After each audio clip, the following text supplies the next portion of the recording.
I started soldering almost 20 years ago, and I instantly fell in love with it. It gave me so much freedom for me to be able to take my own artwork and encase it in a piece of jewelry. But one of the frustrating things I found was trying to hold my pieces still so I could work on them. They're hot, and you can't just hold them with your hand. I would try using baby blocks and rubber bands. I would try a third hand, all different kinds of devices and gadgets, and nothing really had the right answer for me. So I designed the solder rail. So let me show you how I use it. So there's two little wing nuts on here. And these, by the way, have been sealed a couple of times. They will get burnt and nasty looking, just like your soldering iron does, but you can wipe them off. Okay, so you just open this little channel like this, and there's a piece of foam here, and I lay my pieces in here. Now let me show you how I'm going to lay these in here. I'm going to do it by size. These have already been, most of these here have already been soldered. This one's been foiled, but not soldered. So you're not going to put them in here all the way complete. However, I will tell you, when I do my work, I solder the face and then the back, and then I put them in here to do the sides. And if you want to learn my entire techniques for soldering, I do have a video available that's 4 hours long that tells you everything about soldering, from cutting your glass, to foiling, to doing your artwork, to doing patinas, just everything that I can ever think of that I used in with my process. So maybe you'll be able to check that out. So anyway, this one is a fatter piece, meaning the profile here is fatter because it has rhinestones and buttons and lace in it. So putting those inclusions in it makes it fatter. And then you come to using a bevel glass. The bevel glass is thicker than the single pane glass, so its profile is the next thickest. And then you have just the regular two pieces, front and back, of single pane window glass with just a piece of paper or cardstock inside for your artwork. So you line them up to where you go from one thickness all the way down to the other.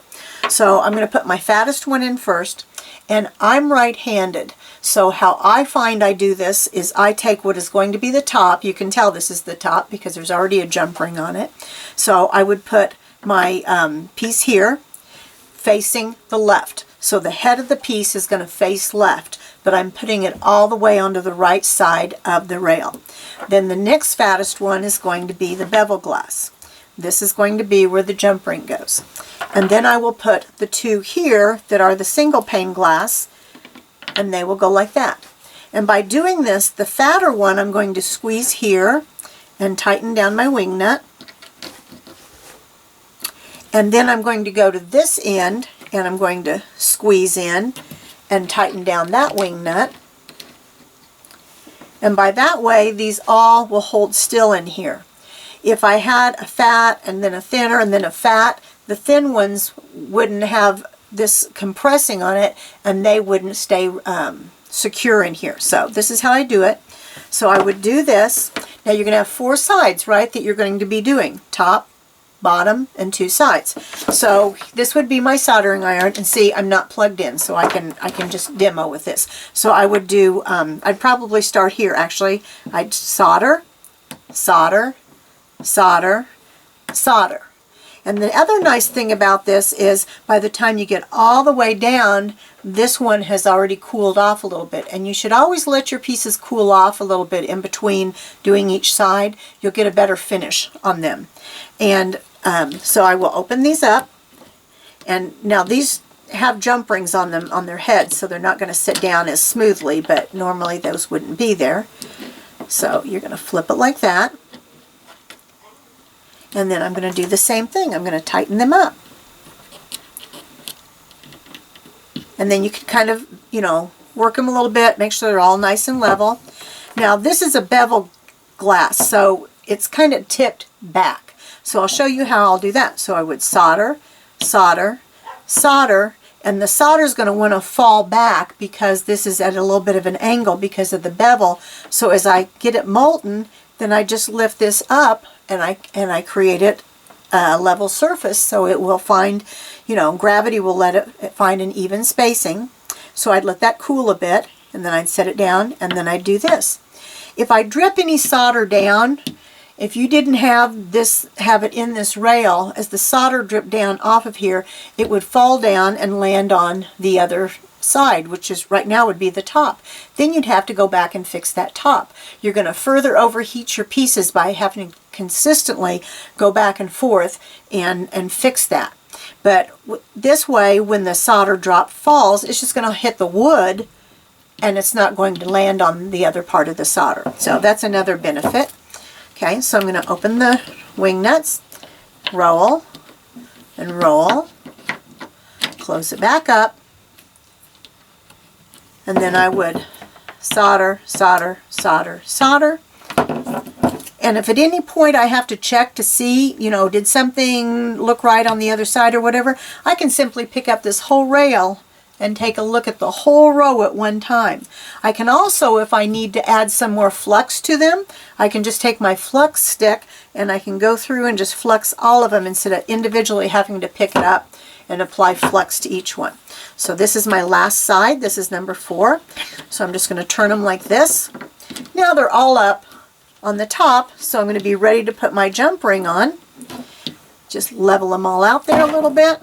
So I would solder, solder, solder, solder, and then they're holding still for you. So, and I wouldn't be doing this with my hand, I would be doing this with a pair of pliers. But I can simply hold this on here and melt that back in, that jump ring in, and my jump ring is nice and secure. That's one of the things I find people really struggle with, is getting the jump rings on. They're always, when they come to class, they all say, would you put my jump rings on for me? You do it so easy. And I say, just go through my class, you'll do it just as easy. So now these are all done. I can check them over, I can unscrew it, I can lift them each out. You know, I lift them with the pliers, of course, because they're hot. I can lift each one out, check it over.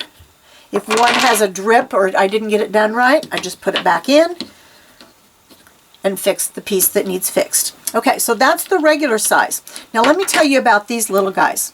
These are little ones I call alpha bits, and these are made from microscope slides. I hand cut all this microscope slide glass, which I do sell if you're ever interested in doing these little projects. So these are just 1/2-inch square pieces, and I usually don't like using microscope slides because they're so thin that they're easily broken, but these are so small that it works just fine for these. So in this case I would be putting these in, but look what happens. They're all the way down there at the edge, and I wouldn't be able to get in there to solder because it's too far down. So to solve that, I take this dowel rod that will come in your, it's square, but it will come in your kit, and I simply push it up against like that, and then I take my fingers and just slide it in. So it's really kind of sitting underneath this foam piece right there. It's just tucked in like that. And now that's going to create a little ledge, so when I go to put these guys in like this, they're at the perfect place.